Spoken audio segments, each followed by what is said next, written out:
Zee 24 तास एक पाऊल पुढे। शुभदा सुखदा सोसायटीतील राजकीय नेत्यांच्या फ्लॅटवरून सध्या चांगलाच वाद निर्माण झालेला दिसतोय।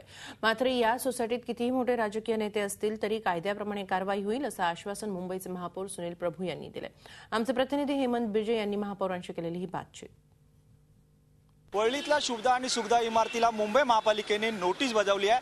या बिल्डिंग मध्ये अनधिकृत बेकायदेशीर बांधकाम केलं असल्याची मुंबई महापालिकेने पाहणी केली। काय नेमकं ह्या नोटिसीमध्ये म्हटलेलं आहे आणि कशा पद्धतीने मुंबई महापालिकेने कारवाई केली पाहिजे? मुंबई महानगरपालिकेचा कायदा हा सर्वसामान्य मुंबईकरांसाठी हा सारखाच आहे आणि त्यामुळे मला असं वाटतं की डीसी रूलचं व्हायोलेशन जिकडे होतं तिथे तिथे मुंबई महानगरपालिकेचे अधिकारी हे अशा पद्धतीने नोटीस देतात आणि त्या ठिकाणी कारवाई होते।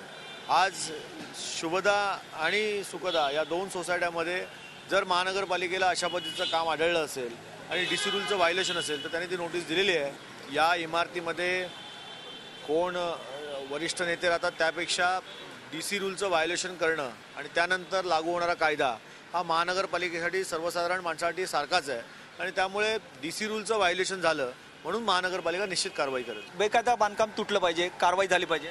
असं आहे की डीसी रूलच्या व्हायोलेशन नंतर MRTP ॲक्टच्या अंतर्गत नोटीस दिल्यावर त्यामध्ये असलेली सत्यता पडताळ बघूनच महानगरपालिका नंतर कारवाई करते।